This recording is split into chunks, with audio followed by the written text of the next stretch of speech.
दोस्तों क्या हाल चाल। उम्मीद आप ठीक होंगे। अल्लाह ताला आपको इसी तरह हंसता मुस्कुराता रखे। दोस्तों आज का टॉपिक एंजाइटी के ऊपर है और अगर हम इसको उर्दू में इसका तर्जमा करें तो इसको हम कहेंगे बेचैनी और घबराहट है।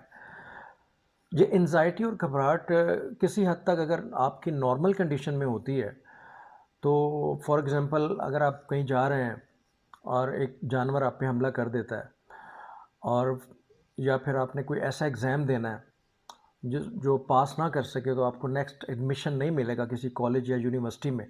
तो ऐसी सूरत में अगर आपको एंजाइटी होती है या बेचैनी होती है, घबराहट होती है अचानक, तो ये एक नॉर्मल कंडीशन है।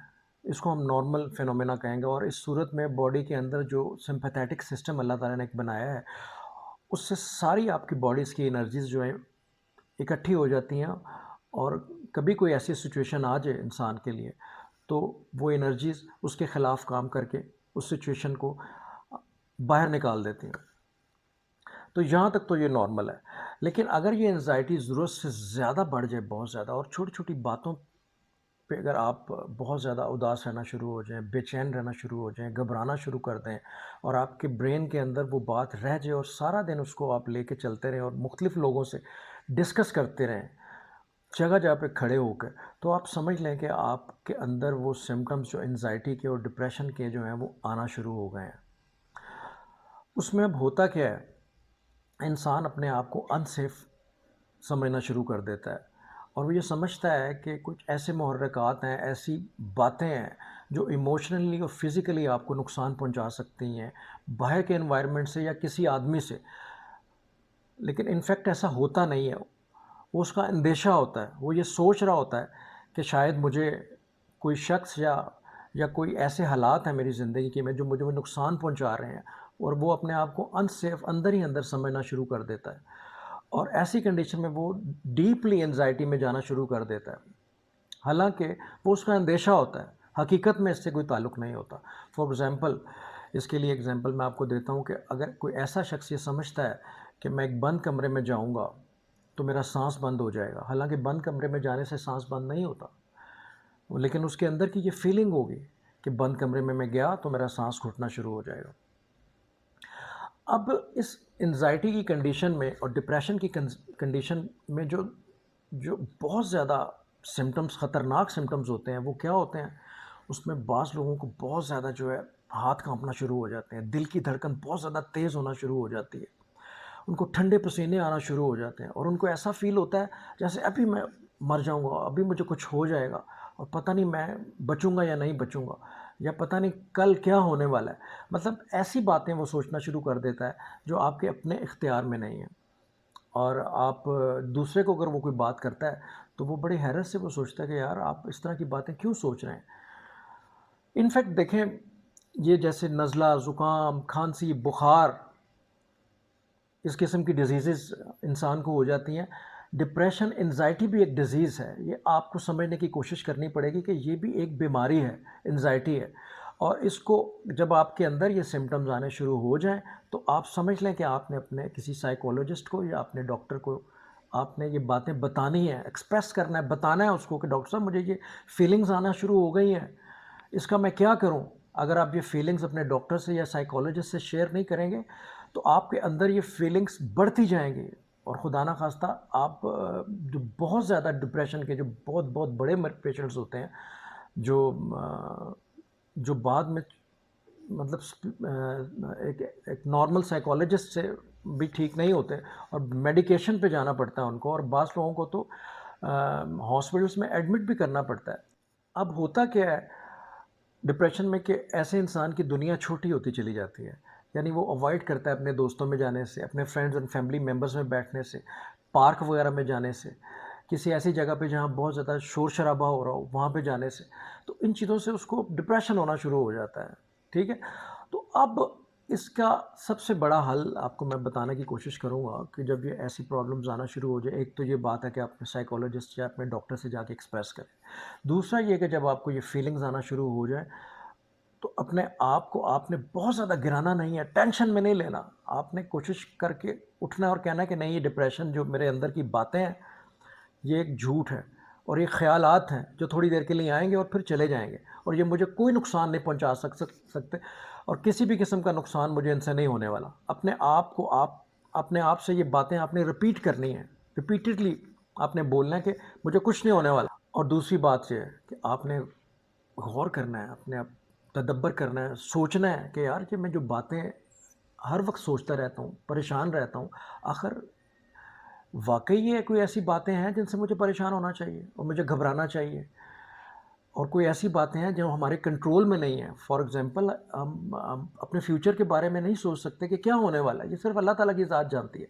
तो फिर ऐसी बातें सोच के अपने आप को नुकसान पहुंचाने से और अपने ब्रेन को थकाने से कोई फ़ायदा नहीं है। दूसरी बात ये हो गई। तीसरी बात ये है कि जब भी आप गुस्से में हो, थोड़ी देर के लिए अगर खड़े हैं तो बैठ जाएं, अगर बैठे हैं तो लेट जाएं, ठीक है। और तब भी अगर आप देखें आप कि एंजाइटी और फ़र्क नहीं पड़ रहा है, तो बाहर निकल जाएं थोड़ी देर के लिए, खुली हवा में चले जाएं, एक लंबी वॉक करना शुरू कर दें, वर्कआउट करें, कोई अपना पसीना निकालें थोड़ा सा, आपको थोड़ी देर रिलैक्सेशन फीलिंग्स आएंगी। और दूसरी और अगली बात मैं ये कहूँगा कि आपने कभी कोई ऐसी सिचुएशन आ जाए तो आपने अवॉइड नहीं करना, उसको फेस करना है आपने, क्योंकि आपका ब्रेन ये प्रैक्टिस करना शुरू कर देता है कि जब भी कोई एंजाइटी आती है आपके ऊपर, ऐसी सिचुएशन आती है कि तो आप उससे बचकर निकल कर एक साइड पर बैठ जाते हैं। और जब आप उस सिचुएशन से निकलते हैं तो आपका ब्रेन ये आपको सिखा देता है कि अब आपने दोबारा भी ऐसे ही करना है और उसको फेस नहीं करना। तो होता क्या है, नेक्स्ट टाइम जब वो एंजाइटी होती है तो बहुत ज़्यादा आपको वो एंजाइटी एक दफ़ा बढ़कर आती है पहले से ज़्यादा। फॉर एग्ज़ाम्पल अगर आप किसी बिल्ली से डरते हैं या किसी ऐसे जानवर से डरते हैं थोड़ी देर के लिए, तो आप उस बिल्ली को गोद में उठा लें। जितनी भी एंजाइटी आपको फील होती है, आप एक दफ़ा देख लें, उठा के देख लें क्या होता है। थोड़ी देर के लिए एंजाइटी आपको फील होगी लेकिन कुछ भी नहीं होगा। आप बंद कमरे में जाने से डरते हैं तो अपने आप को बंद कमरे में थोड़ी देर के लिए 5-10 मिनट के लिए बंद करके देख लें क्या होता है एंजाइटी से, कितनी हाइट आती है। थोड़ी देर के लिए वो एंजाइटी आएगी, वो और वो हाइट आएगी, लेकिन आस्ता आस्ता वो सिम्टम्स आपके रिलीफ होना शुरू हो जाएंगे। अच्छा, नेक्स्ट जो मैं आपको बताने जा रहा हूँ प्रैक्टिकली बहुत ज़बरदस्त बात है वो, उसमें यह है कि जब भी आपको एंजाइटी और ऐसी फीलिंग्स आना शुरू हो, आप 5 बातों का ख्याल रखें अपनी ज़िंदगी में, 5 बातों। उसमें सबसे जो पहली बात है वो आपकी ज़मीन है। ज़मीन में उगते हुए वो फल और फ्रूट हैं जो आप खाएंगे तो आपकी ज़िंदगी जो है वो फ्रेश रहेगी, रिलैक्स रहेंगे आप। मतलब आपका फूड, आपका फ्यूल अच्छा है, फ्यूल आप अच्छा ले रहे हैं। याद रखें, अगर आप फ्यूल आपके अंदर सही नहीं जा रहा, अच्छा नहीं जा रहा, खुराक अच्छी नहीं जा रही, तो आपका जो मेन रीज़न है वहाँ से स्टार्ट हो जाएगा डिप्रेशन। तीसरी बात, पानी। पानी का इस्तेमाल ज़्यादा करना है। जितना पानी ज़्यादा पिएंगे आप फ्रेश रहेंगे, आपका चेहरा ग्लो करेगा, आपके वाइटल ऑर्गन्स अच्छे रहेंगे, ठीक है। तीसरी बात, सनलाइट, सूरज की रोशनी, क्योंकि आपके जितने भी जो हैप्पी हार्मोन्स हैं, ठीक है, वो रिलेटेड हैं आपके विटामिन डी से। विटामिन डी की डेफिशिएंसी जब हो जाती है तो आपका डोपामिन, सेरोटोनिन, एंडोर्फिन्स, ये इसकी सिक्रीशंस कम होना शुरू हो जाती है। और जब ये हार्मोन्स कम होते हैं तो आप स्टेट ऑफ एंजाइटी में चले जाते हैं, आप उदास रहना शुरू हो जाते हैं, आप बेचैन रहना शुरू हो जाते हैं। तो आपने सूरज की रोशनी में जाना है। चौथी बात, ठंडी हवा, खुली हवा। खुली हवा में जाएं और लंबे लंबे सांस लें, इस तरह लंबा सांस लें और फिर एक बाहर रहें। चौथी बात, आसमान, यानी खुली हवा के साथ खुले आसमान पे जाएं आप। ये पांचवी बात है, यानी पांचवी बात यह कि आप खुले आसमान में जाएं और उसमें आप देखें खुदा ताला की जो बहुत बड़ी कायनात है कितनी खुली है, और ये सोचें कि अल्लाह ताला की इतनी बड़ी कायनात है और मैं अपने आप को मैंने एक छोटी सी दुनिया में कैद कर लिया है, ये तो कुछ भी नहीं है। तो जब ये बातें आप ये सारी सोचेंगे तो डेफिनेटली आपके अंदर जो एंजाइटी ख़त्म होना शुरू हो जाएगी। यानी पहली बात, आपने अच्छी डाइट लेनी है, फ्रूट्स और वेजिटेबल्स। दूसरा, पानी ज़्यादा पीना है। तीसरा, आपने सूरज की रोशनी लेनी है, सनलाइट लेनी है। चौथा ये है कि आपने खुली हवा में जाना है। और पांचवा ये है कि आपने आसमान की तरफ देखना है। अगर आप बाहर नहीं जा सकते तो आप छत पर चले जाए अपने घर की। जब ये सारी बातें आप इकट्ठी करेंगे तो आपके अंदर एंजाइटी काफ़ी हद तक कमी हो जाएगी। अच्छा, एक एंग्जायटी की एक सबसे बड़ी वजह ये है कि हम अपने कामों को पेंडिंग करते हैं। आज का काम कल पे मत छोड़ें बिल्कुल। Do not put off till tomorrow what you can do today. ये आपने बचपन से मुहावरा सुना होगा। अपने कामों को साथ साथ जल्दी जल्दी सॉर्ट आउट करके सॉल्व करें और कंप्लीट करें।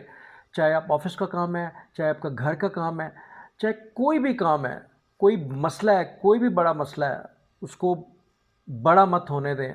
छोटे लेवल के ऊपर ही उसको सॉल्व कर लें और कोशिश करें कि वो मसला जो आप हल कर सकते हैं, गौर करके, फ़िक्र करके उसको फ़ौरन से पहले हल करें और उसको पेंडिंग ना करें। हाँ जी, हो जाएगा, देखी जाएगी, हम कर लेंगे यार, हम कल देख लेंगे, परसों देख लेंगे, नेक्स्ट मंथ देख लेंगे। होता ये है कि जो वो प्रॉब्लम छोटा-सा होता है, तो 15-20 दिन या 1 महीने के बाद वो बहुत बड़ा बन जाता है। तो वो खामखा की टेंशन और एंग्जायटी आपके लिए लाइफ में आना शुरू हो जाती है, जो आपको आगे चल के ज़्यादा मुसीबतों में डाल देती है। और आखिर में सबसे ज़रूरी बात कि अपने ऊपर एक्स्ट्रा बर्डन मत डालें। Do not do anything at the cost of your health. कोई भी काम अगर आपकी सेहत को नुकसान पहुंचा रहा है तो उसको छोड़ दें, क्विट कर दें। सादा ज़िंदगी बसर करें, कनात पसंदी इख्तियार करें, मुस्कुराते रहें, डाउन टू अर्थ रहें, आर्ज़ी और इनकिसारी पैदा करें अपने अंदर और ऐसे लोगों में बैठें जो आप जैसे हैं। अगर आपकी फ्रेंडशिप किसी ऐसे इंसान के साथ है जो दिन में 20,000 अर्न करता है और आपको 1 महीने बाद 20,000 मिलता है, तो डेफ़िनेटली आपके अंदर एंग्जायटी और डिप्रेशन के सिम्पटम्स आना शुरू हो जाएंगे। तो इसलिए कोशिश करें अपने जैसे लोगों को दोस्त बनाएं और अपने से नीचे लेवल पे लोगों को देखें और मुस्कुराते रहें और हंसते रहें। डॉक्टर कमर को इजाज़त दीजिए। अल्लाह हाफ़िज़।